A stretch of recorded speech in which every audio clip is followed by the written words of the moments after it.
Hello, everybody. It's Eric Devins here. We are live streaming across the internet. I'm so excited to be here and to be with my friend Jen. Jen, it's great to see you. I'm glad that you're here. We'll introduce you here in just a minute, but it's good to see you. Yeah, same. I'm excited to be here, Eric. I appreciate you making the space for me. Absolutely. We'll tell maybe some of the story of how we met and all that here, maybe in a little bit. But you're one of the people that I deeply respect and admire the work that you're doing, and so an opportunity to have a conversation with you is always a good thing. Hey, friends, if you can see this, I know it's just getting out there across the fruited plain, as it were, of the internet. But if you can, hey, it just was Thanksgiving. I want to know, just as we get going, a little bit of conversation starter here. What's your favorite Thanksgiving dish? Jen, do you have a favorite Thanksgiving dish? Friends, you just put it in the comments and I'll put it up here on the screen as we get going before we do our interview. Yeah, so we had some sweet potato like casserole. So not like the whole sweet potatoes, but the mashed up, put all the good stuff in Okay. them All right. with Yeah. the crumb topping on top. That was probably my favorite thing I ate at Thanksgiving this year. What about you, Eric? That's good. Okay, so when it comes to Thanksgiving, I'm a green bean casserole guy, and I know that green bean casserole is kind of polarizing. I guess some people hate it, some people love it.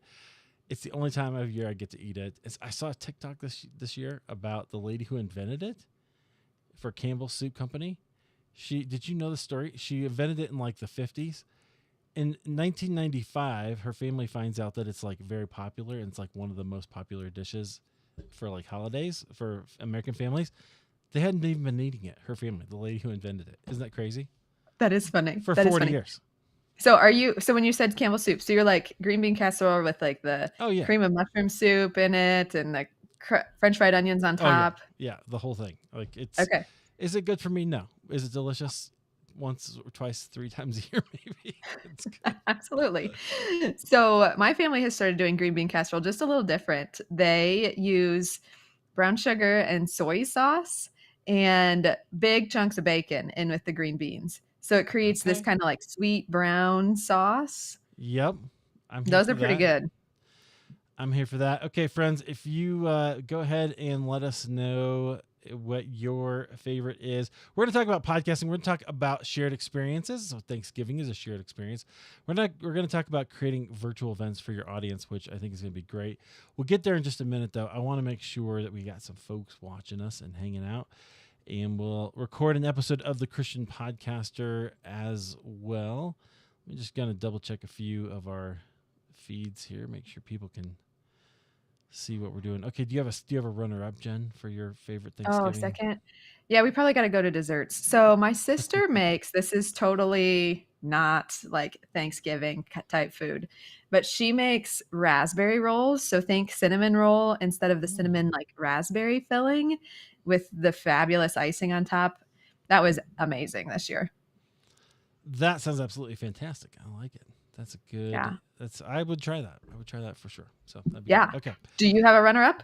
Um. Well, I smoke the turkey every year. That's kind of my Ooh, job. So smoked turkey is pretty tasty. it is. If you do it right, that's probably my favorite. Otherwise, my wife makes a really great stuffing. Okay. Okay, so stuffins. What's up, Vincent? Vincent's hanging out with us, which is great. Vincent is great at community. He's going to be definitely somebody here. All right. So stuffins is where you take stuffing and instead of like putting it in the turkey or doing whatever in a casserole, you put it in a muffin tin, and then you get a lot more crispy, top Ah, all the way around. It's delicious. All right. Anyway, never had no that. Thanksgiving. It's fantastic. You should look it up. It's really good. All right, so friends, we are going to talk about community. Holidays obviously bring community, but I'm excited about this conversation because step number 7 on our roadmap, Christian Podcasters Association roadmap for like going from starting your podcast to deciding to start to making it your gig, right? Making it the thing that you do, the ministry, whatever it is you are. Step number 7 is building community. How do you do that? Well, Jen, I've told everybody that you believe online events, right, are the virtual events are the way to do that. It's a shared experience, which is why I'm talking about some of that stuff. So anyway, we're going to record an episode here. We got some folks watching us, which is great. So let's see what else we got. Facebook user. Okay, friends, if you're watching, in the live stream, there's a little link that says you can allow Ecamm, which is a program we're using, to know who you are. So then I can put you up here and I can say hi to you, and we can shout out your podcast if we know it. So Sweet Potato Pie, that's pretty good. Let's see who else is here. All right, heading out there. Oh, well, hey, thanks for stopping by. Okay. Very good. So let's I'm going to go ahead and get started. We're going to record this episode, and then friends, we're going to answer your questions as well at the end. So stick around as we're talking. If you have a question, something Jen says, something I say, go ahead and ask us those questions. We will answer them. So as we're talking, ask it. We may not answer it in the moment. I might put it on screen. We probably won't talk about it. But then when we're done, we're going to come back to all those questions that you have, that you're asking about. My guess is there's going to be a lot like technology and what else do I do? How do I get all these things? So you ask those questions, and we'll put them in there. We'll answer them when we get there. All right. Jen, you ready to go? You feel good? I am. I want to move my computer back a bit. Is that kosher? Yeah, that's good. There. Okay, you still sound good. That's great. Okay, we have very good. So then I'm going to hit record, and then I'll introduce you. Okay, and then we'll get going. So everybody gets to see inside. Here we go. All right. Well, hey, friends, welcome back to the Christian Podcaster. As always, this is the official podcast of Christian Podcasters Association. I am your host, Eric Nevins. I'm deeply grateful that you are here. You're listening to this episode. It's going to be a great one. I promise you. We are going to talk about community. Step number 7 on our long roadmap of building your online audience through podcasting is building a community. Why? Because that is how you draw people in and you really serve them. You create something that's bigger than you. They can serve each other. And it's really, really powerful. How do you do that? Well, there's a lot of different ways, but one of the key ways is to do a virtual event, a virtual event where you can bring people and really give them a whole ton of value at once, having a shared experience. Our guest believes that virtual events are one of the best ways to grow your podcast or your business, and she is ready to help you do that as well. I'm actually going to help her with an event here coming up next week. Her event, we're going to talk all about that. Our guest is Jen Kline. Jen, welcome to the Christian Podcaster. I'm glad you're here. Hey, Eric, thank you so much for having me. And I love what you said about community, the shared experience. That's so good. That's exactly what we're all about. Isn't that what draws us together, though? Like, you think about it. I think about this all the time with the internet, right? Because one of the things that is sort of, even though we live in a marvelous time when you can get all kinds of content that is exactly what you like, the lack of shared experience is a bit of a problem, right? So I think about how do we create more of those? Absolutely. Yeah, I love it. And the internet is the way I believe, certainly. One thing I love is that it's cross borders, right? It's cross genres. It's cross all kinds of different things that would otherwise be boundaries. Which is really great. So I'm sure we're going to talk a lot about that. Okay. So I've introduced you as like, you're the virtual event lady, right? That's what we're calling you now, Jen.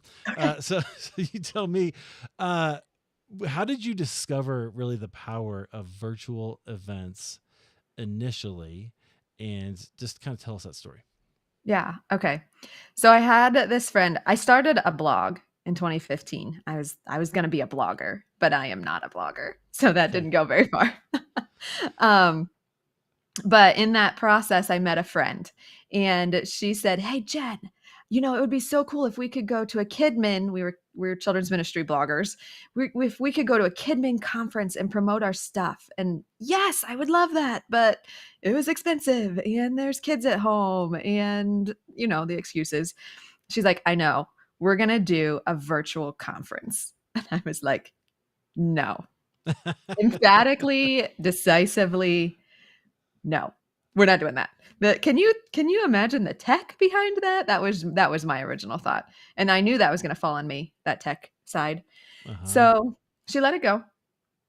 But she came back to me and she's like, "Hey, we're going to do that conference." And, okay, if you say so. So we did. We hosted our first virtual conference on Facebook. It was I don't know if it was a Facebook page or a Facebook group or something. And she scheduled all the posts and people went live. And do you know what I walked away from that saying? I met really cool people. And it Mm-hmm. was motivating for me. It was the relationships. So we're like, okay, let's do it again. And we did. But we had a platform this time, not Facebook. We had a plan this time. We still cobbled some things together. We happened to do it in February of 2020. So, just before conferences were like, or virtual conferences were the thing. Right. Um, and I walked away saying, wow, I met so many more amazing people. That was so cool. I loved the community and the energy that came from that. Yeah. And that is how I started to love virtual conferences. Um, Yeah. Okay. So this raises a really interesting issue too. I think about virtual conferences. I think obviously we did one back in 2021, right? yeah, And because I was like, hey, that's the way we can get together, and it was kind of the thing to do during COVID. But I think they're still relevant now. What do you think? absolutely. So if I look at me as one case study, I have special circumstances, special being I'm a mom of 5 kids, and I can't just get up and go to a conference because take taking 5 kids, well, I can't take 5 kids with me, and just leaving them with someone is really hard too. Um, Mm-hmm. so that's just one case study of one person and why I can't get up and go to an in person conference. There are people with all kinds of reasons all over the world who are saying the same thing. And Eric, that all over the world thing is huge because how many conferences do we talk about that take place right here in the US? Yep. Or even if they take place in the UK, um, there are still so many people who are not able to access that. And we can bring the message of hope that God has placed in us to those people because we have this vehicle of the internet and this mode of a virtual conference. Yeah. Okay. So this is why we get along, Jen, right? Because we believe in this thing. I believe for podcasters, whether and really for online creators, which is kind of where I think things are starting to go. It's not just podcasters. It's not just YouTubers, right? It's not just bloggers. It's online creators, people who are creating content and communities online. Wow, that's amazing. But the beauty is that reach. You can reach people literally all over the world. I'm convinced that online content is how the gospel goes out in the 21st century. And one of those ways might be if you were to create an event for your audience, for your podcast. That's a way that you could start something that would begin to build a community. Okay, for your audience. We're going to get into how. We'll talk a few of those kinds of things coming up here. Um, so I'm going to ask you this question: like, how can events help podcasters connect to their ideal audiences, like that perfect person for my show? How can if I did an event, how can I connect them? How does that work? Right. So you are probably offering some kind of transformation.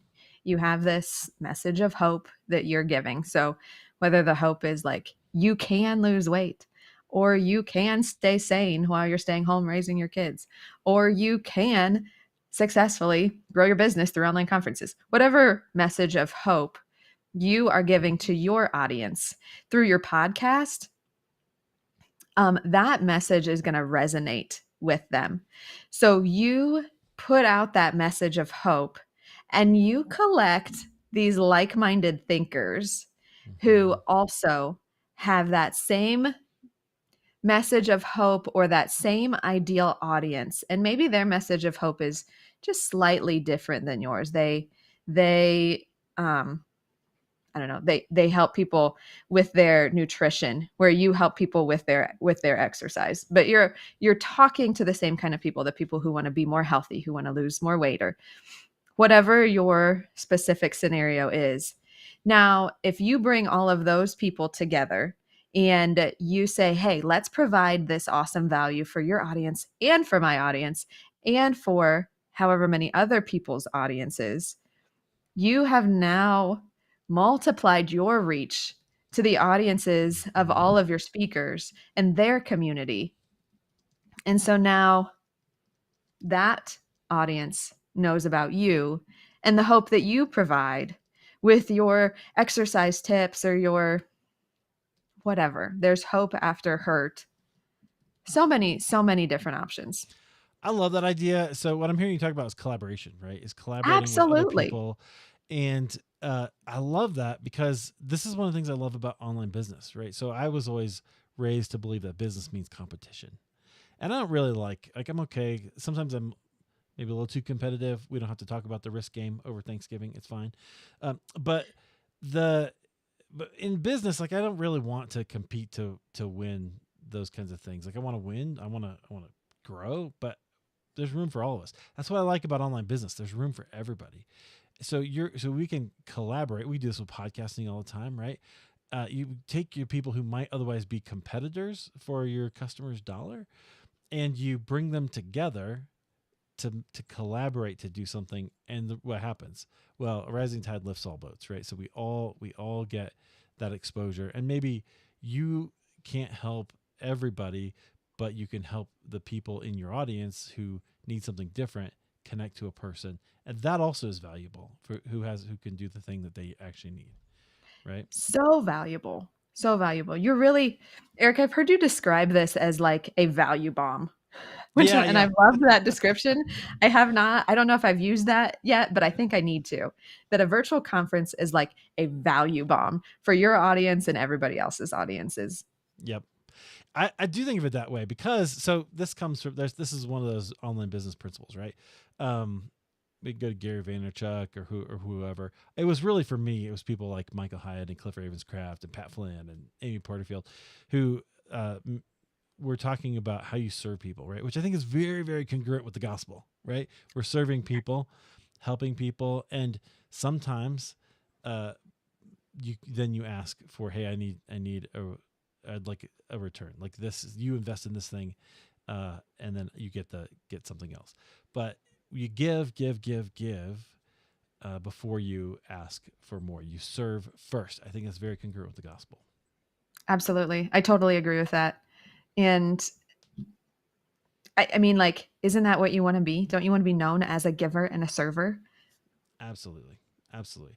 So that's what you can do with your virtual event. You can actually serve, and I love that. I think I did make that up. You can use it as much as you want, but a valuable. I guess it's just dropping a whole bunch of value for your audience. Okay, so obviously, I think that podcasters should be doing live events or virtual events for their audiences. But who do you think should be doing virtual events for audiences? Okay, I want to answer your question. I want to hit what you said, and we can hit it now or we can hit it in a bit. Okay. But I want to hit the live events Yeah. part. So, okay. So let's just hold that thought and I'll answer your question. So who do I think should be hosting events? I think that you should be hosting an event if you are a community driven business owner. So if you find the value in bringing a group of people together around a common purpose or a common hope or a common struggle, whatever that commonality is that you bring people together over, I think you should be hosting a virtual conference. Like, period. Bottom line. That's what I think you should be doing. Absolutely. Okay. So go back to the live thing. What? Because Yeah. I. Yeah. Okay. So, Okay. so you know that how people tell you you have to draw a line in the sand, Uh right? huh.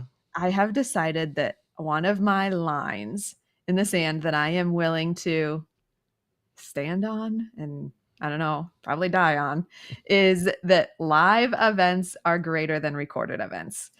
So in the online world, Oh I'm yeah. guessing that you have probably attended a summit and it was pre-recorded. And so what happens is that person works their tail off. They pull together all the people, they pull together all the speakers, they do all the work.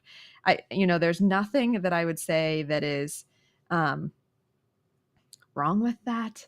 And I would hate to devalue any of that work that they've done because they are providing value. They're serving audiences, they're serving people. Here's where I think I don't want to do recorded events because when you are live and you are with someone, whether it's in person or whether it's virtual. And you have that aha moment that, oh, I have never thought about it that way, or a breakthrough in the struggle that you've been having. And you have that with other people. So, this common breakthrough experience, when you have that with other people, that Mhm. community is automatically deepened, it is magnetized. So we were created to be in community. There's no denying that. God created us to be people who are in Mhm. community. Absolutely. So when so you're automatically drawn to the people you had that breakthrough moment with. So you're in this community, you have this breakthrough moment, you're craving more of that. You're like, "Oh my goodness, I had no idea that this is how I could solve my struggle or um, speak into my problem. I need to know more. I need to know more, and I want to do it with these people because they had that same moment. They understand where I'm coming from. They had that problem. They had that same aha moment, and that is just magnetic. It pulls people together. Mm. I love And that. so I love that. there's my like line in the sand. Yes. Live is greater than recorded. I know we had the conversation. I have participated in live or in recorded events. And you're right. I never even see anybody, right? But then people find me maybe and they're like, "Hey, I found you this way." But live is very different. Now, I was kind of making the distinction between like in person versus virtual, right? Oh, Like okay. So there's a so what language do you use for do you say virtual event, a live virtual event, a live I stream? do. I Okay, typically use the virtual. I okay, live virtual conference or virtual event. Um, that's what I typically use. I love But it. and then I use in person for when you're actually at and Right, together. And I would never stand up and say that a live virtual event is better than an in-person event because it's not. But I think there are places and spaces where it is a really loving and serving thing to do yeah, for you, for your audience, for the speakers that you bring in together. Because it's not just them serving you, it's you providing a space for them as well. right. And holding space is really tremendously valuable, right? If you can create a space to have those shared experiences. Friends, do not sleep on how valuable that is. You can do this for your audience. In fact, you are doing this for your audience when you're creating your podcast. You're creating a space for people to you're holding a space for them to address, think about, transform an area of their life. Okay, that's huge. That's really huge. Okay. Yeah. So I agree with you. Say it for me one more time because you put it so well. Who should be doing it? Anybody who has a community. A Say it again. community driven audience. Oh, I love it. Okay, community driven audience. Friends, if you're a believer, I think you almost have to have one of those, right? Okay. So, my next question for you is when is the best time to do a virtual event? Now, it's kind of two parts. Mhm. One is like when you think about a year, when's the best time of year to do it? So, if you're content planning, it's getting toward the end of the year right now, and people are thinking about when should I do this? When's that? But then also, when's the right time in your business podcast, kind of online community building to actually do an online event? Yeah, absolutely. That's a great question. So, the best time of year, I think it really depends on your audience. In my particular business, what I see is that February and March seem to be, and really February seems to be conference season. That's when the conferences that I'm running are when I have the most of them, when we're the busiest. Mm-hmm. Um, I think that you just kind of see the gray days and let's provide something exciting for our audience, something to look forward to. Um, but don't hear me say that you have to run your event in February because I think that depending on your audience, okay, real life practical example. One of the events that we run in February is a show pig conference. So my husband is like so into pigs and not just bacon Right. pigs, but the pigs that you take out and you show with a whip on a show circuit. Like a show circuit being a group of shows put together I had for no pigs. idea. Like, right? So many people don't know. We host that conference in February, but that is because it's kind of like the off season for that industry. Our target audience are 4-Hers, and 4-Hers Mm, are gearing up for their project in February. They're gearing up for their project. I don't know that I might not have said that right. They're gearing up for their project that's coming in the summer. So 4-H projects typically happen over the summer. And so by right. doing it in February, we're ahead of the game. We're kind of providing content and help and hope for them there. And that just goes to show you the broad range of successful virtual conferences because show pigs. Wow. That's amazing. Okay. Okay, so So then go ahead. yeah, your second part, when in your business should you be running a conference?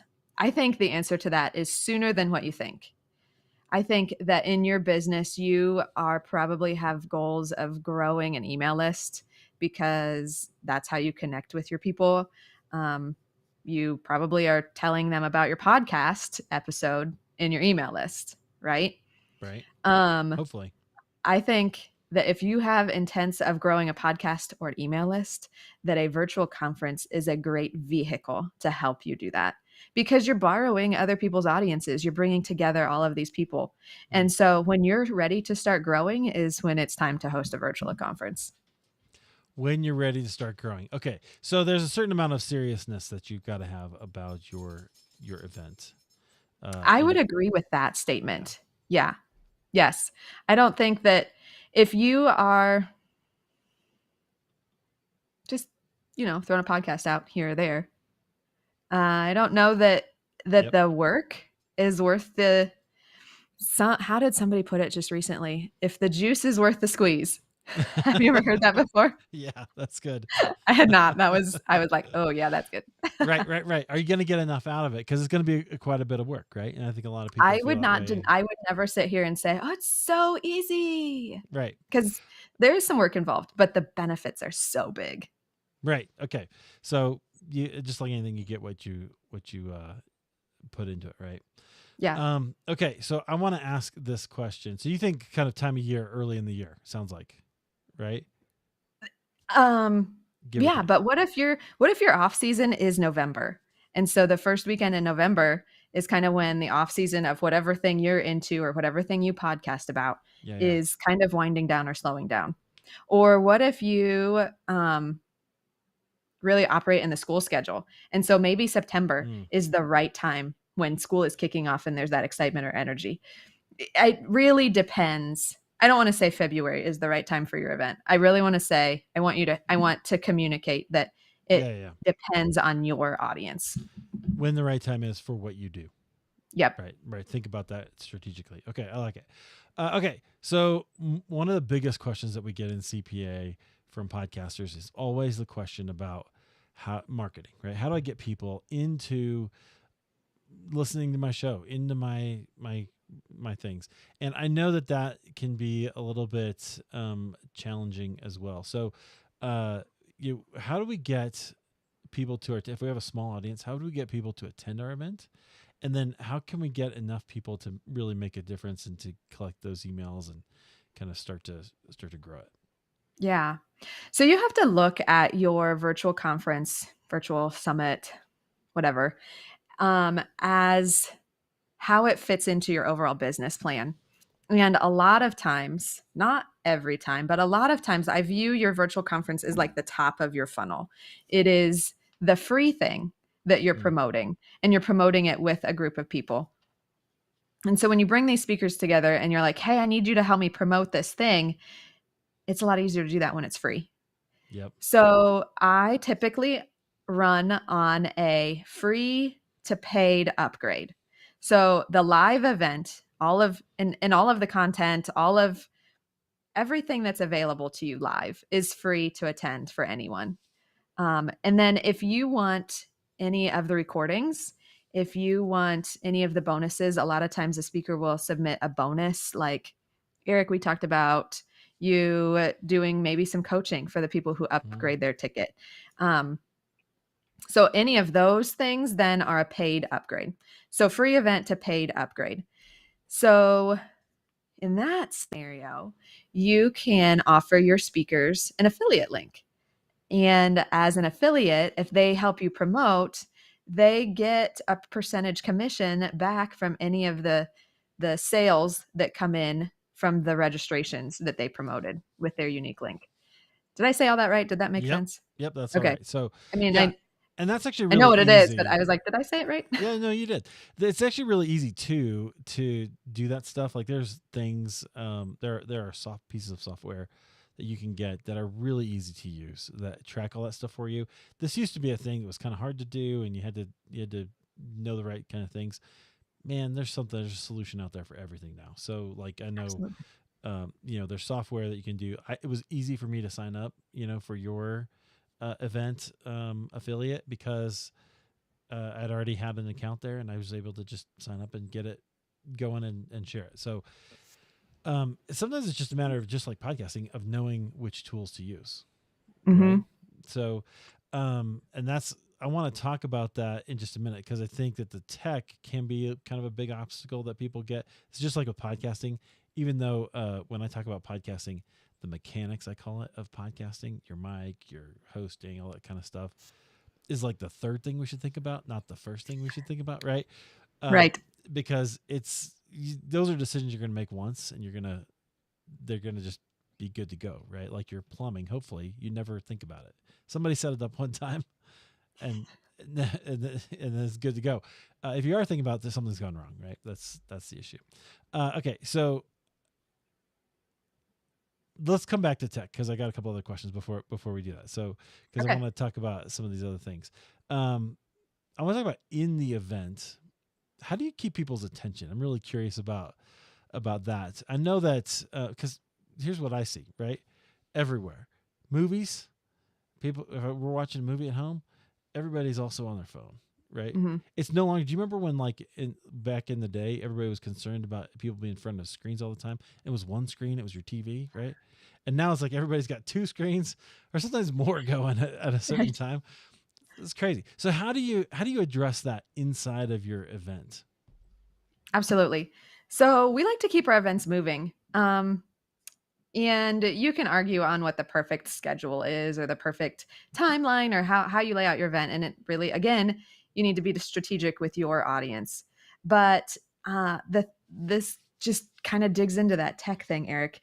The platform that we use to host events provides so many opportunities for connections. It's not like Zoom, where you sit down Mm, at your computer and you consume content and you just listen. It's not like that. So you've got the opportunity to chat the entire time the event is going on, and there's multiple places where you can chat. We call it like the hallway chat, or mm, where you're chatting to everybody, or the specific chat where you're chatting just in the session that you're in.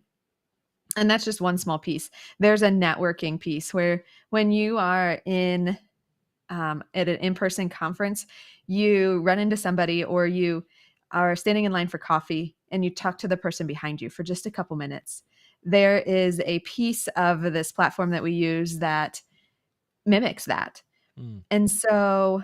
And we keep you moving. So instead of sitting for an hour session, we keep our sessions shorter, but value packed so that you're walking away with something tangible, something practical that you can implement then in your business or in your ministry or in whatever you're choosing to do. Yeah, that's great. I love that. So you're very intentional about how you set up the event and how you set the whole thing up so that you're aware of how people are using it, right? Absolutely. Absolutely. See, I think that's super smart. It's just the way things are today, right? And so we have to be keeping that in mind. Okay, okay. So we're kind of moving towards tech. What are the obstacles that people give you? What are the objections people give you to doing these? Like, what are the things that people go, I could never do an event because. Right. Right. Oh, there's plenty of them. So I could never do an event because my audience is too small. But we've already talked about that. You're like collaborating with someone else's audience to help grow your audience and their audience because you're bringing in this person's audience, your audience, and however many other speakers' audiences. Yep. I'm an introvert, and so I could probably never host an event. That just doesn't work for me.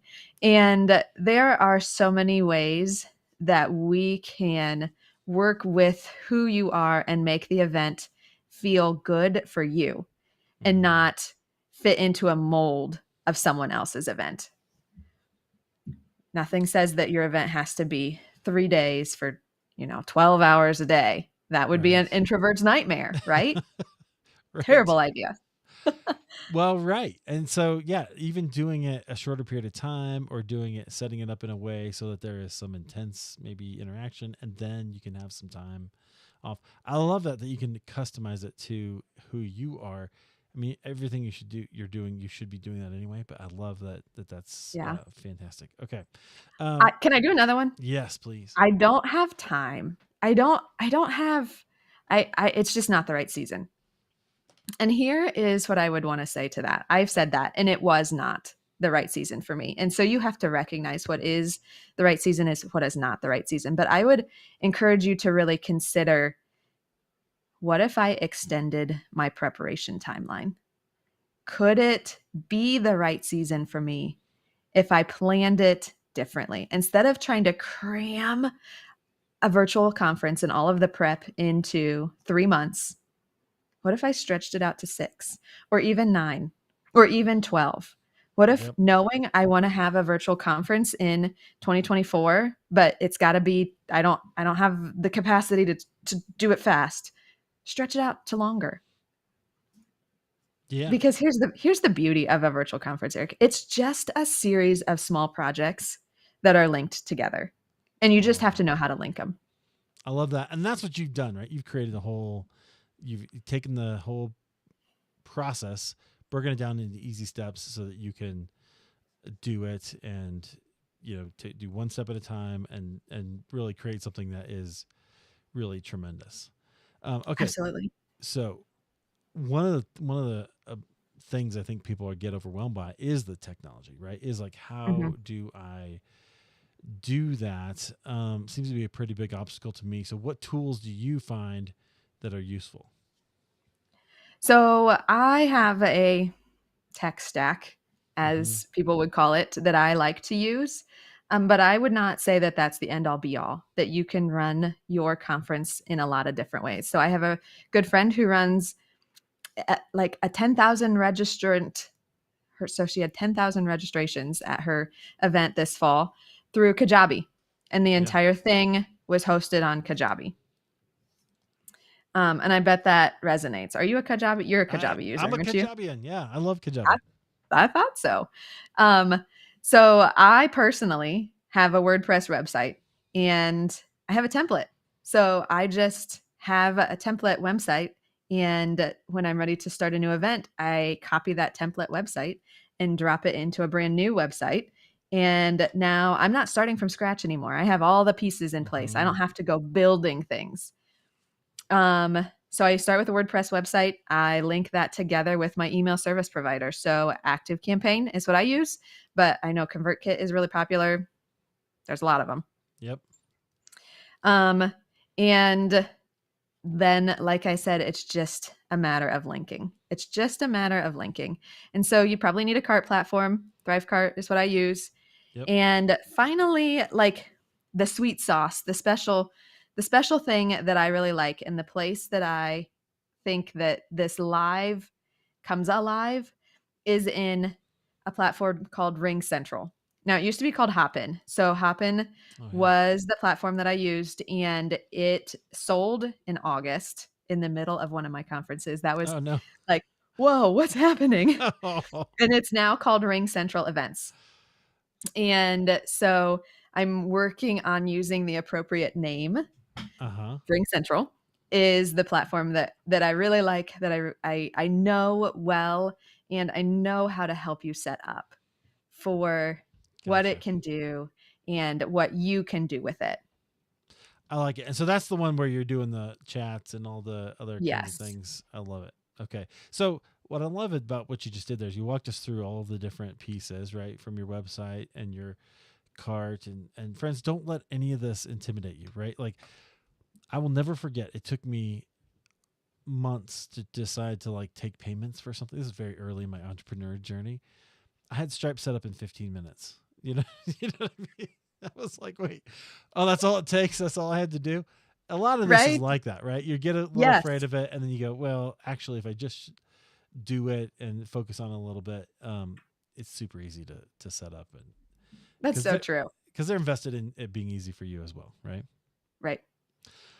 I love it. Okay, so those are all good. I wanted to ask about the mindset, because one of our pillars is mindset, right? How we think about different things. And I think the mindset going into an event is pretty important, is pretty,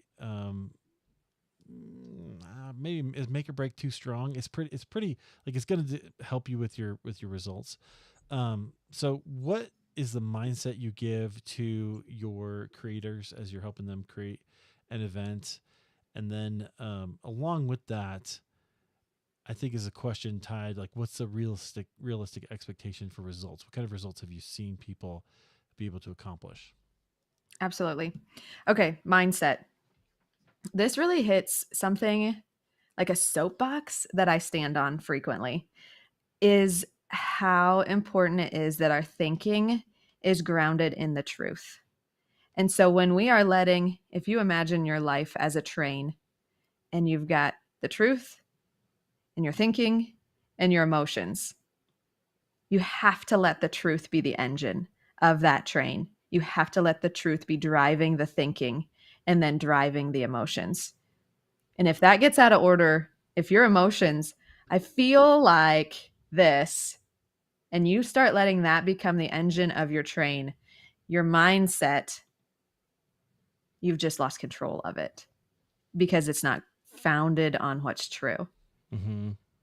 And so that has to sit the same with a virtual conference when you are getting ready to host a virtual conference, when you make that decision. Okay, I am going to host a virtual conference in 2024. You have to focus that thinking on what is true. And here's what I have found invaluable is that you have someone outside of yourself helping you remember what is true. That you are not going at that by yourself.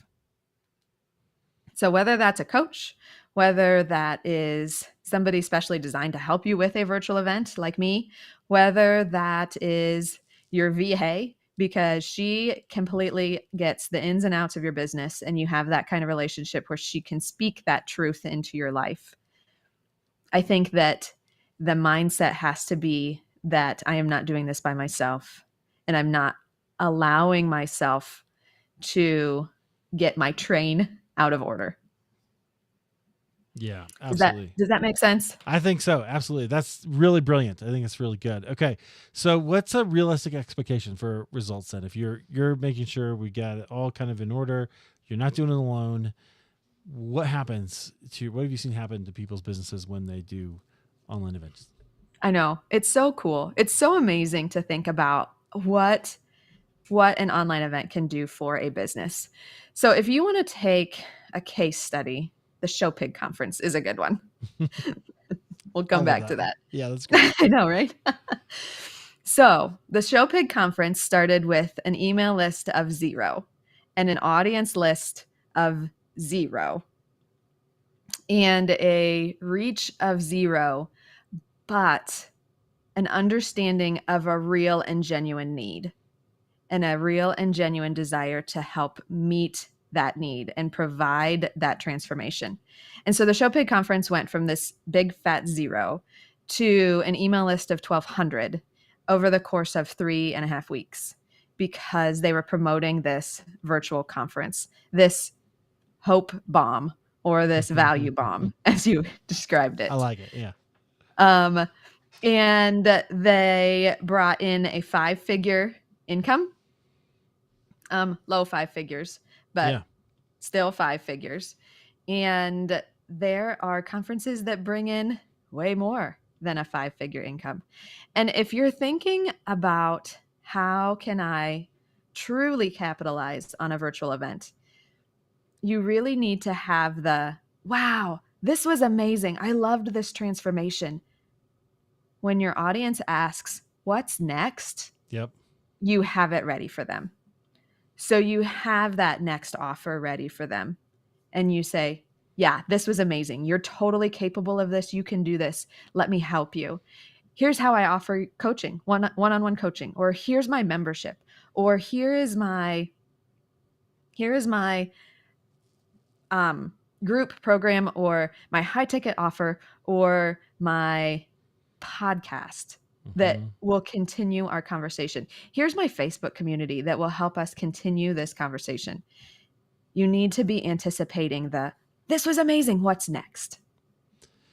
Yeah, Comment. exactly. Right. Because that's always the thing that people feel, right, at an event is, oh, I love this. This was so great. I want to keep going. How do we keep going? And so you got to be ready to capitalize on that. One of the people I follow, Rich Litvin, says enthusiasm has a half-life, right?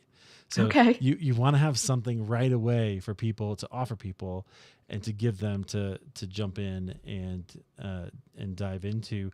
And that does not mean it has to be a product or something that you're going to sell to them, right? It could be, but It could be. it could also be a community, and maybe it should be, if we're honest. Like maybe it should be, because you're not only are you doing all this work, but you're if we're going to get to a place where you're able to monetize your platform so that you can do more of the work that you are called to do, maybe you need to do that. And so that's probably a mindset question we could talk about some other time. Yeah.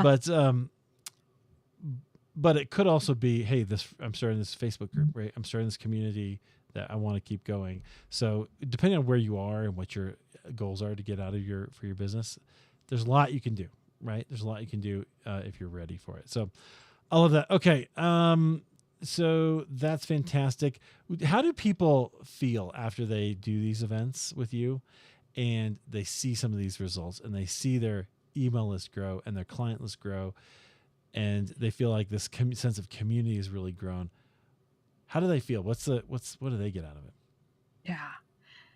So I'm gonna be honest. When you first asked that question, I'm like, they feel tired because Okay, that's fair.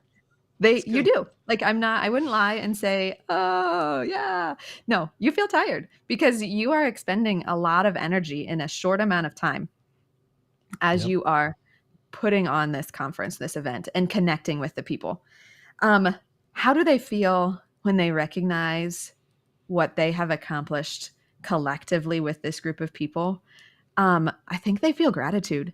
I think they feel some gratitude for the people who came alongside them and helped and said, yeah, I believe in what you're doing and I want to get in front of your audience.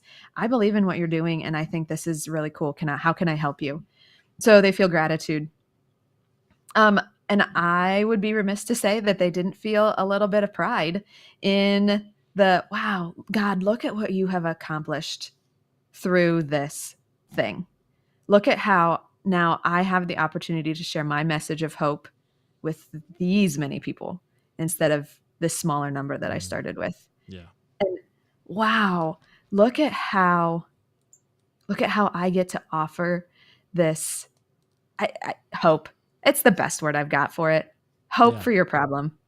Yeah. I Absolutely. I think gratitude, excitement, tired, and gratefulness. Yeah. Okay. So one thing I love, if I'm going to be tired, I want to be tired because I've spent my time serving the right people, right? Because I spent my time with others in the way, making disciples, helping people find their voice. That's what I want to do. I want to help. That's what I do with podcasters every day. But that is the thing, right? If you're going to be tired doing the right things, serving the right people, and I love that. getting to the right place. So I think that's fantastic. Okay. Jen, I love it. So, of course, we've kind of been alluding to this, but you're doing an event for people who want to do events, right? You're doing I am. a virtual event, and our friends, you can be part of it, of course. So, Jen, tell us about the best way to reach for people to kind of follow up with you if they want to learn, that they go, hey, look, that sounds amazing. Even friends, even if you're like, I don't know if I'm ready, or I don't know if it's the right time, just come to the event, because the ticket's free, right? So, Jen, tell us more about Right. where people can do that. Right. So you can register for the event at virtualconferencehost.com. So Pretty easy, virtualconferencehost.com, because I want to help you become a virtual conference host. Right. It is the space and the place where you can become that person. Okay, so here's what you're going to walk away with. You are going to walk away with, do you remember how I said that your virtual conference is a series of projects, small projects that are linked together? You're going to walk away with some practical first steps of some of those projects already completed, because I have asked the speakers to make their sessions super applicable and super interactive. And so you are going to walk away equipped already. You're going to be challenged in how you're thinking about your conference. You're going to be encouraged in the testimonies of people who have hosted conferences and why they keep coming back and hosting them again and again, why they are repeat conference hosters. And you're going to become part of a community. So you're going to have that shared common breakthrough of, oh, I can do this for my people. I can do this. And you're going to want more, because you're going to want to stay connected. Absolutely. And those kind of communities are really priceless, right? When you down the road, when you are doing your event and you have questions and you can ask a question and people can go, oh, this is how I solved that problem. And maybe lots of people solve that problem differently, and you'll get some ideas and you can find the one that works for you. So I love that. Okay. So again, that is where, Jen, it's at virtualconferencehost.com. Yep, it Okay. is. Great, friends. I do have a link because I'm going to be speaking there. So if you want to join, I'll put my link in all the comments, all the places wherever I am, and it'll be in this episode, the show notes of Christian Podcaster as well. You can use that, and that'll be great as well. All right, Jen, this has been really fantastic. We've gone quite a while here. I love that. Thank you, and appreciate your time. I appreciate your enthusiasm and your joy for all of this. I'm going to give you the last word. Can you just leave? What do you want to leave us with as we wrap up here? Oh, I want to say that you are capable of creating. You are capable of imaging your creator by creating space for your people to find that transformation, that hope that you offer them through a virtual conference. I love that. Okay. I'm going to resist the urge to go on a rant about being a co-creator. We image God, right? We do. We are like God because we create. Oh, there's a whole rant there. Anyway, I'm not going to go on it because you said it so well, Jen. Thanks for being here. I really appreciate it. Thank you. Thanks for having me. Okay. Friends, thank you. Jen, that was great. Thank you very much. I loved it. We've got a bunch of comments, and I would love to just answer some questions. So okay, let's do it. See if we have some questions here. Friends, if you have questions about putting on a virtual conference, we tried to cover a broad swath of topics, but maybe you have something, maybe you're wondering something for you that you're like, hey, what's going on here? What should I do? So let me go back through one of the questions. We kind of covered this. How many listeners do you need before building community? Do you have thoughts on that? I think you should be building a community from day one. Yeah, I'm going to say 2. You need 2. Can't have a community without 2 people, right? Yeah, But I'll go with that number. That's all you need. You just need to start making the ask and making the invitation to people. Do you know something with that is you need to start it, because if you don't, you won't until you reach that, right, whatever arbitrary magic number is. But you also need to recognize that until you've got, this is for a Facebook group specifically, until you've got about 100 people in your Facebook group, it feels really echoey as you're talking a lot. But right. Keep at it. Keep going. Keep talking. Keep creating that space for the conversations, because as you create the space, the people are going to come. Yep. Facebook groups are great too, because Facebook will advertise it for you, right? They will, as people search. So people search Christian podcasting, they find CPA all the time, right? Okay. So Sherry had a question. What's the best way to find the best fit in collaborators? That's a good I question. love this question. So, when you are thinking about who you want to invite to speak at your conference, you want to find people who serve a similar or same audience that you do. And to be honest, like this is getting kind of nitty gritty. You want to find the people who aren't so big that they are just like, sure, I'll do it for you, but they're not interested in helping you promote. Yeah. So you want to find the people who are just in your sweet spot, who are like, yes, this will totally serve me and benefit me and my audience. And I totally want to help serve you and benefit you and your audience. So you're looking for people who serve a similar audience and who aren't so huge that they're not willing to help you promote. Right. I think this happens to your podcast too. People are excited, and I've been that way, excited to get the big name on your show, right? Mhm. But they're very rarely going to actually promote your show because they're going to say a lot of the same things on your show that they're going to say everywhere else because that's their message, right? But you find somebody who's doing the work, who's on the way up, right? Who's that will help you, um, promote because they're excited to be there. That's really, really powerful. Yeah, I like that. The on the way up. Yeah. Sometimes I've called it like medium creators, right? So if we're doing that, I'm looking at some more things here. Jen said my audio was bad and that was too soft, so I don't know. That's troubling. I'll look into that. Oh, that is Um, weird because I think you always sound amazing every time I talk to you. let's see. Oh, Sherry also really loved this. Love the truth. Let the truth of be the engine of your train. That's good. Oh, that's That was you. my kids hear that all the time. That's good. Okay, here we go. Neil loves my sweater.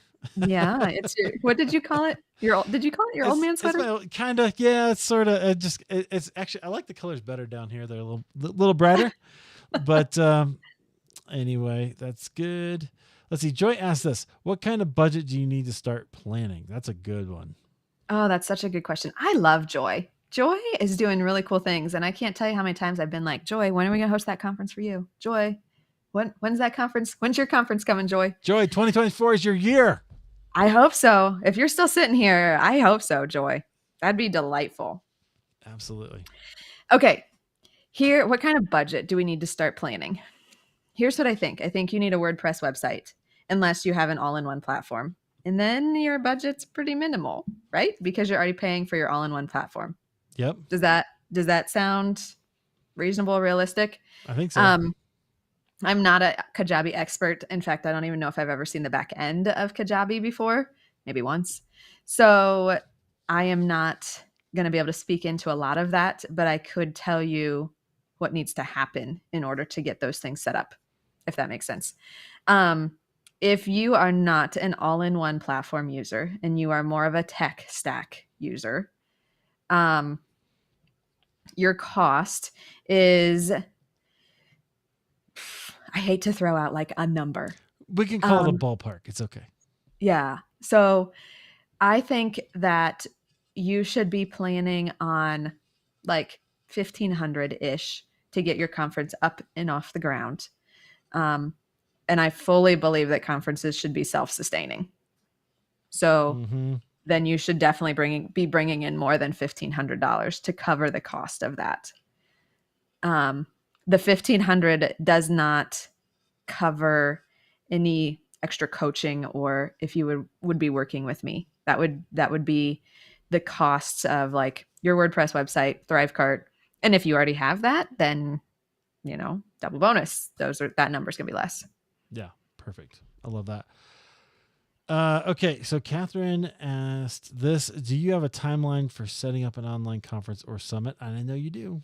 I absolutely do. And here's my timeline. You don't want to do it in less than 12 weeks. But I think that if you spread it out to more, you will like the whole process better. Yeah, there you go. So at least 12 weeks, but you could, like you said earlier, you could do up to 6 months or even a year and just kind of do all those things. Yeah. So and that's one of the cool things. I don't know if you want to talk about this, Jen, with your services, with your kind of Mhm. help. You actually email all the things, and you'll like kind of take people through all the steps. Absolutely. I have the steps laid out and I have the templates that go right along with them and all the things that you need to do. And on this week, you have to get these things done if you're in a 12-week process. But if you're in a 24-week, 15-week, 20-week, let's customize it for what you need so that you are getting the things done that you need to get done for your event each week. And if you're Absolutely. doing a greater than 12-week process, um, Joy, I see your comment. You are doing a greater than 12-week process, the time commitment that you're looking at is significantly less.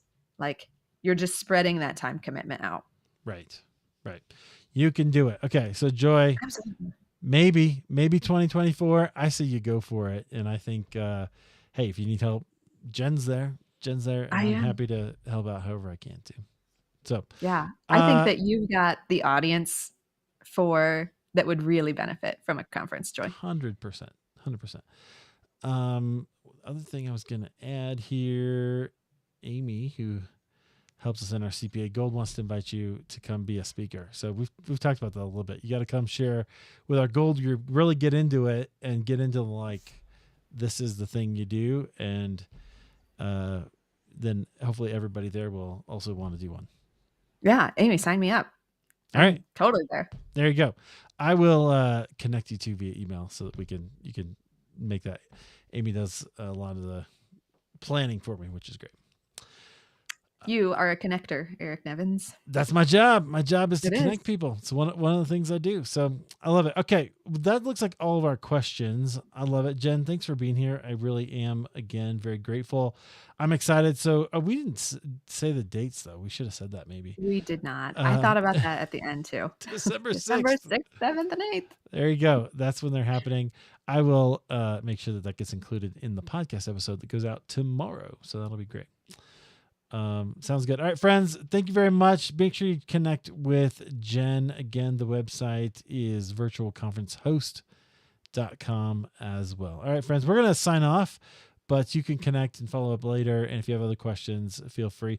Jen's in CPA, by the way. So if you're in there, you can feel free to tag her and ask her a question. That's okay. Absolutely. I'd love to answer your questions. All right, great. Thanks, guys.